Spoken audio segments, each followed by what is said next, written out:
Law 3. Conceal your intentions. Judgment. Keep people off balance and in the dark by never revealing the purpose behind your actions. If they have no clue what you are up to, they cannot prepare a defense. Guide them far enough down the wrong path, envelop them in enough smoke, and by the time they realize your intentions, it will be too late.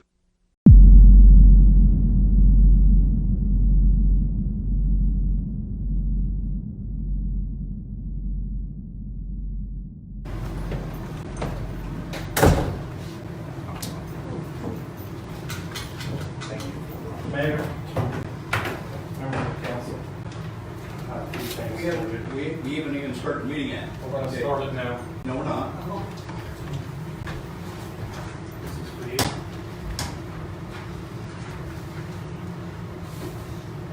You can keep that. That's for you. Just leave that to, it's here somewhere, I'm sure.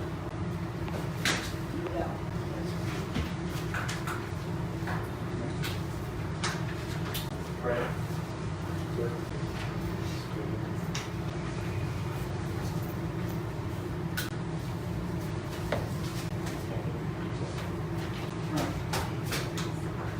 Where's Excuse me, this is my paper. where's Chief Conrad?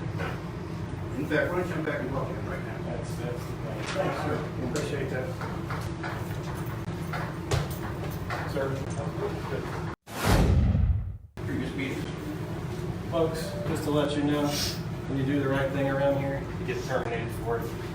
That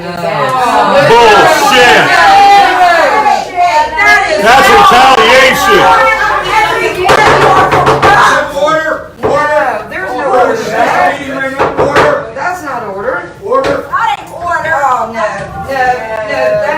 no, that's wrong. Ever hear complaints about big banks, big oil, and big pharma? I'll bet you have.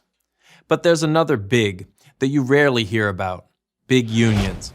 And I'm not talking about private company unions like auto and steel workers. Only 6.7% of workers belong to private sector unions. No, I'm talking about public employee unions. They're very big and very powerful. Far bigger and more powerful than most people know. In fact, the impact they have on how state and local governments operate makes big banks, big oil, and big pharma look small by comparison. But before I explain why, I should explain who the public employee unions are. They're the unions that represent policemen, firemen, sanitation workers, teachers, and the vast army of others, the bureaucrats who administer city, state, and federal government. The public service unions negotiate on behalf of these workers for their wages, benefits, and working conditions. And who's on the other side of the bargaining table? Our elected representatives, the people in charge of spending the money we pay to government in taxes. Think about this for a moment, and you will immediately realize that the goal of the public employee unions is to negotiate with union-friendly politicians. And the way to get friendly with the politician is to help him get elected, which is exactly what the unions do. First, we help to get you into office, and we got a good memory. Come November, if you don't back our program, we'll get you out of office.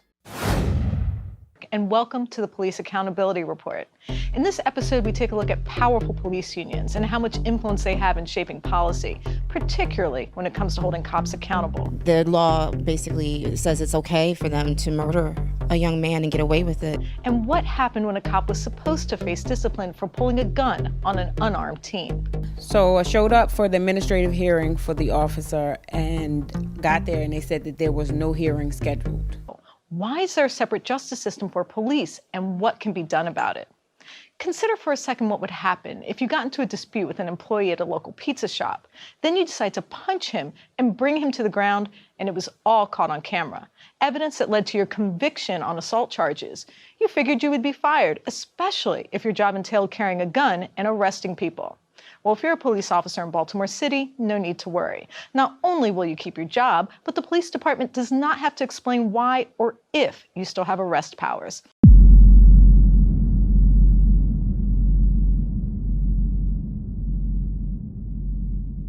A CBS 2 political investigation that's revealed critical police misconduct records could go up in smoke. Critics say the police union's push to destroy misconduct files after just 5 years could undermine attempts at reform. Here's CBS 2 political investigator Dana Kozlov. So you trying to shoot? I killed. That's Chicago police officer James Hunt, caught on camera saying "I kill" in a video that went viral in 2018. CBS 2 investigator Brad Edwards later uncovered Hunt said it 4 years after he actually killed 17-year-old Deshaun Pittman, shooting him 10 times, mapped out in his autopsy report, viewed by his grandma. Look at all of these shots.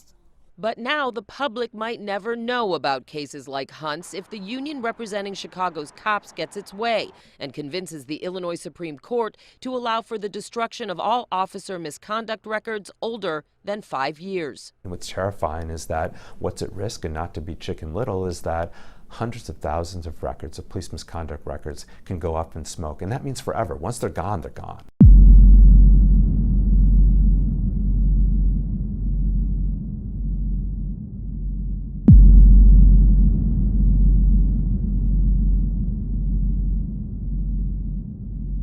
They're talking about blowing up the very records that the court needs, that the city needs, that the people of Chicago needs to actually remedy these civil rights violations.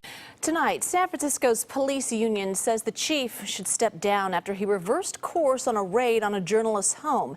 Yesterday, he apologized and said the raid may have been illegal. Nightbeat's Betty Yu is in San Francisco with why the union isn't buying the apology. Betty. Juliet, the union today said that the chief's apology was just meant to save face and not really accept responsibility for his actions, which is what they want him to do.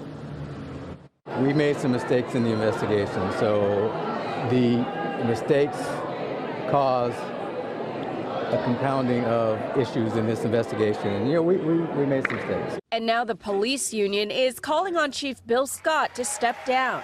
He apologized yesterday to the people of San Francisco and to journalist Brian Carmody at a police graduation.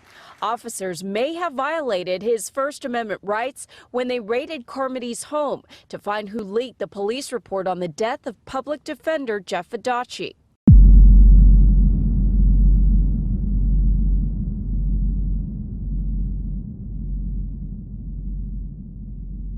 In a statement today, the union said in part, SFPD Chief William Scott showed everyone in the SFPD and all San Franciscans what his character consists of, and it was a pathetic, deceitful, and shameful display of self-preservation, finger-pointing, and political kowtowing. We all deserve better.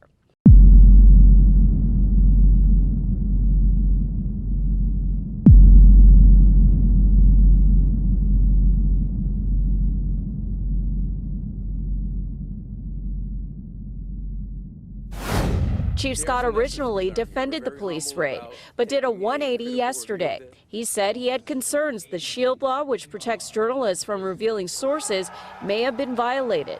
The threshold for a search warrant is probable cause that a crime has been committed. But First Amendment materials are special, which is why for First Amendment materials a warrant is not sufficient and typically what you need is a subpoena.